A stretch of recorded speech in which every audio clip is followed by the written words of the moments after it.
मित्रों, जय श्री राम, भारत माता की जय, वंदे मातरम। जैसा कि हम सभी को पता है कि कल 15 अगस्त है, हम सभी स्वतंत्रता दिवस बड़े हर्षोल्लास पूर्वक मनाते हैं, जिसको भारत के राष्ट्रीय पर्व का गौरव प्राप्त है। भले ही इस बार कोरोना काल के चलते ये स्वतंत्रता दिवस उतनी भव्यता से न मनाया जा पाए, लेकिन फिर भी 15 अगस्त 1947 को देश आजाद हुआ, ऐसा मानकर 15 अगस्त को पूरे संपूर्ण देश के विभिन्न भूभागों में, समस्त शिक्षण संस्थानों में, सरकारी कार्यालयों में स्वतंत्रता दिवस का पर्व बड़े हर्षोल्लास के साथ मनाया जाता है। मिष्ठान वितरित किया जाता है, राष्ट्रीय ध्वज फहराया जाता है। इस राष्ट्रीय पर्व का हम भी सम्मान करते हैं, प्रत्येक राष्ट्रभक्त नागरिक को करना ही चाहिए। लेकिन परंतु बड़े दुर्भाग्य की बात है कि इस देश का हिंदू समाज, इस देश का राष्ट्रभक्त नागरिक यह भूल जाता है कि जब 15 अगस्त 1947 को इस देश को आजादी मिली, उसके ठीक पूर्व 14 अगस्त 1947 को रात्रि के 12 बजे इस भारत का विखंडन हो गया। ये भारत खंडित हो गया। यूं तो इससे पहले भी कई बार खंडित हुआ था, लेकिन इस बार जो खंडित हुआ वो देश की आजादी के नाम पर भारत के टुकड़े किए गए। वो टुकड़े थे पूर्वी पाकिस्तान और पश्चिमी पाकिस्तान के रूप में। मित्रों, यूं तो जब वर्तमान जो जीवन है, वर्तमान जो सृष्टि है, उसको ऐसा माना जाता है कि करीब 200 करोड़ वर्ष पूर्व जब इस सृष्टि का निर्माण हुआ होगा, लगभग 200 करोड़ वर्ष पूर्व, उस समय संपूर्ण पृथ्वी पर हिंदुओं का, सनातनियों का अधिकार था। संपूर्ण पृथ्वी पर रहने वाले सभी लोग हिंदू थे। और वैसे भी हम जानते हैं कि जो इस्लाम मजहब है, जिसको लोग धर्म समझने की भूल करते हैं, वो इस्लाम तो सिर्फ 1400 वर्ष पहले आया है। भले ही आज उसके देश हो गए होंगे, या जो ईसाईयत है, जिसको भी लोग ईसाई धर्म कहने लगे हैं, वो सिर्फ 2020 वर्ष पहले आया है। तो इससे पहले तो संपूर्ण पृथ्वी पर रहने वाले लोग सनातन धर्मी रहे होंगे। उससे पहले तो संपूर्ण पृथ्वी पर हिंदुओं का एकाधिकार रहा होगा।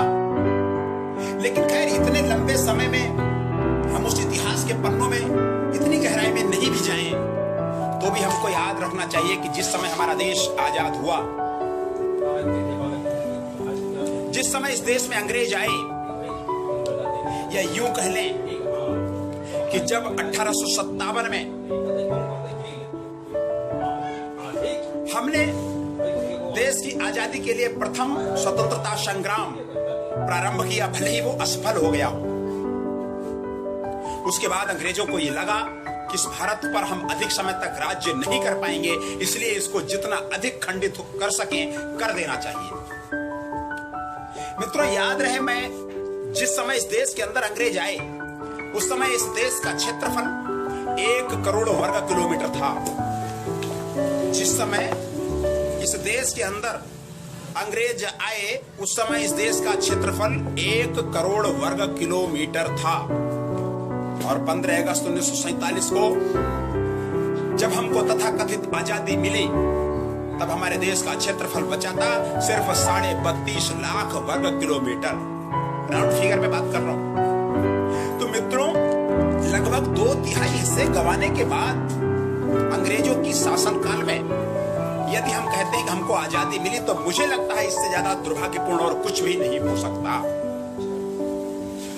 और जो 32.5 लाख वर्ग किलोमीटर हमको आजादी के नाम पर वो खंडित विखंडित छत विछत भारत दिया गया, आज उस पर भी संकट के बादल हैं। आप स्वयं न्यूज़पेपर में, आप स्वयं इलेक्ट्रॉनिक मीडिया में, सोशल मीडिया में अपने लोगों को माध्यम से लगातार ये सुनते होंगे कि भैया पाकिस्तान, मिनी पाकिस्तान देश के विभिन्न हिस्सों में बनता चला जा रहा है। कश्मीर की क्या हालत है, हिंदू विहीन हो चुकी है घाटी। आपसे छुपा नहीं, आपसे यह भी नहीं छुपा कि पश्चिम बंगाल में, आसाम में हिंदुओं की क्या स्थिति है।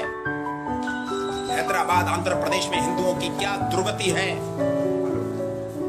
कर्नाटक बेंगलोर में किस तरीके से हिंदुओं के घर जलाए जा रहे हैं, देश की राजधानी दिल्ली में भी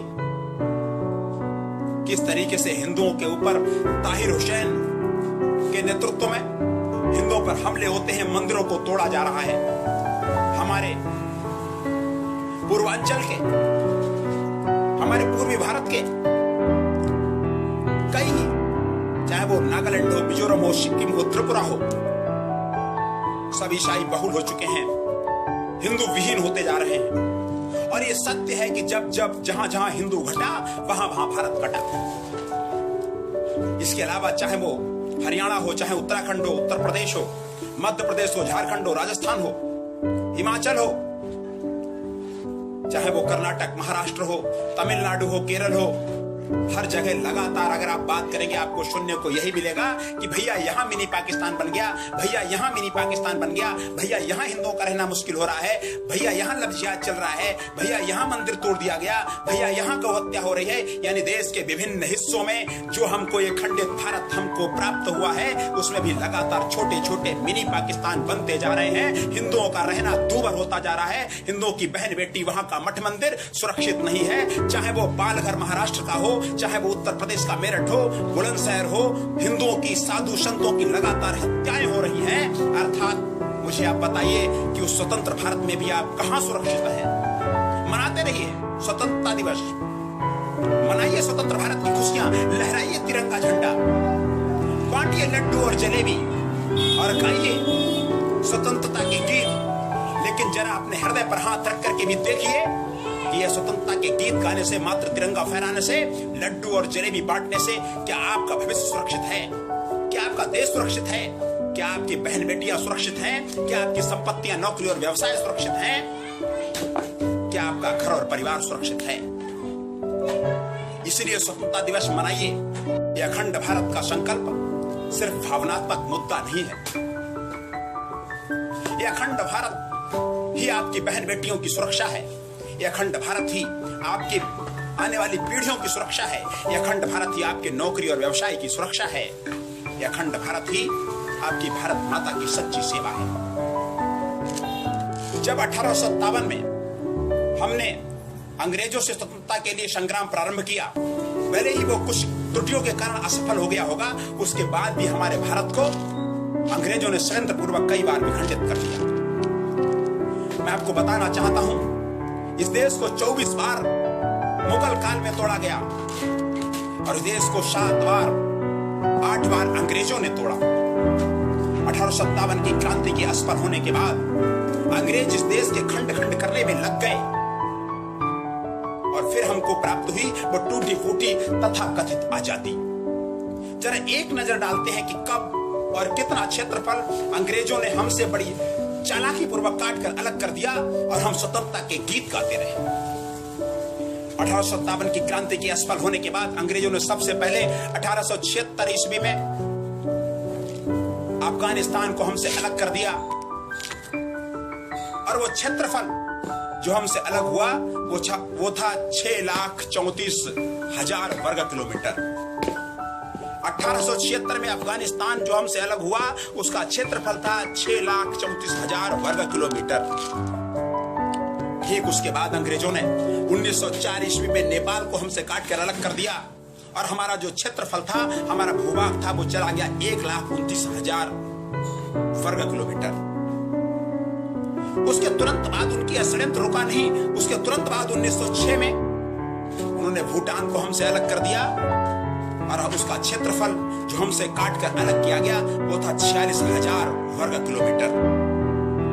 उसके तुरंत बाद तिब्बत को 1914 में हमसे अलग किया गया और एक बड़ा भूभाग 12,40,000 वर्ग किलोमीटर हमसे काट लिया गया। 1935 में श्रीलंका हमसे अलग हो गया और 65,000 वर्ग किलोमीटर जमीन हमसे चली गई। उसके बाद 1937 में वर्मा को हमसे अलग किया गया, 6,77,000 वर्ग किलोमीटर की जमीन हमसे चली गई।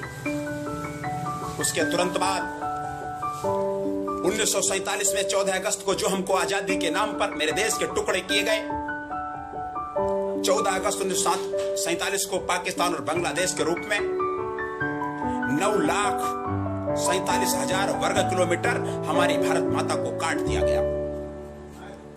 उसके तुरंत बाद मालदीव हमसे अलग हो गया 1947 में ही, और 3,000 वर्ग किलोमीटर हमारी भूमि चली गई। यानी इतना बड़ा भूभाग खोकर के हम आजादी की खुशियां मना रहे हैं, और जो हमको खंडित भूभाग मिला है उस पर भी संकट के बादल हैं। वहां भी हिंदू पिट रहा है, हिंदू घट रहा है, और जहां जहां हिंदू घटेगा वहां वहां भारत कटेगा। ये अतिशयोक्ति नहीं है, ये कोई कोरी कल्पना नहीं है, ये प्रामाणिकता है, ये सार्वभौमिक सत्य है। इसको पहचानिए, इसको समझिए, अपने जहन में उतारिए, और आजादी की खुशियां मनाने, झंडारोहण करने, मिठाई लड्डू बांटने तक ही सीमित मत रहिए। अपने व्यवसाय, अपनी नौकरी, अपनी बहन बेटी, अपने मठ मंदिर, अपनी गौ माता, अपने साधु संत की सुरक्षा के लिए अखंड भारत का संकल्प लीजिए। और अखंड भारत बनाना कोई स्वप्न है हमारा, और ये साकार भी हो सकता है। जिनको ये भ्रम है कि ये नहीं होगा, वो इजराइल का इतिहास पढ़े। 800 वर्ष की गुलामी के बाद भी उन्होंने किस प्रकार इजराइल को अखंड बनाया, और आज उसके आसपास रहने वाले समस्त इस्लामिक कंट्रीज उसे किस प्रकार थरथराते हैं, किस प्रकार कांपते हैं, इस बात को समझिए और सुनिए। इसलिए आज 14 अगस्त अखंड भारत संकल्प दिवस के रूप में मनाएं। अंतर्राष्ट्रीय हिंदू परिषद, राष्ट्रीय बजरंग दल ने पूरे एक पखवाड़े के लिए एक कार्यक्रम संपूर्ण देश में आयोजित करने का आह्वान किया है। हम सभी छोटे छोटे कार्यक्रम कोरोना की वजह से लॉकडाउन के नियमों का पालन करते हुए, कोरोना से सावधानियां बरतते हुए, गली गली, मोहल्ले मोहल्ले, मंदिरों में, हिंदू केंद्रों पर जाकर लोगों को, यदि अखंड भारत नहीं बना, यदि हम सिर्फ स्वतंत्रता की खुशियां मनाते रहे, तो हमारी बहन बेटियां, हमारा घर मकान, दुकान, व्यवसाय, नौकरियां, मेरी भारत माता, मेरी गौ माता, मेरे मंदिर, मेरे संत, कुछ भी सुरक्षित नहीं बचेंगे। इसलिए हमको संकल्प के साथ अगर जीना है तो हमको अखंड भारत बनाना है। ये संकल्प हम आप सभी से निवेदन करते हैं कि लीजिए, और अखंड भारत बनाने के लिए पुनः प्राणपण से जुट जाइए। ये स्वप्न हमारा जरूर साकार होगा। इसी के साथ मैं अपनी वाणी को विराम देता हूं, और आप सभी से निवेदन करता हूं कि इस विषय को अधिक से अधिक शेयर कीजिए। इस विषय को अधिक अधिक शेयर करके संपूर्ण हिंदू समाज तक इस संदेश को पहुंचाइए। भारत माता की जय। वंदे मातरम।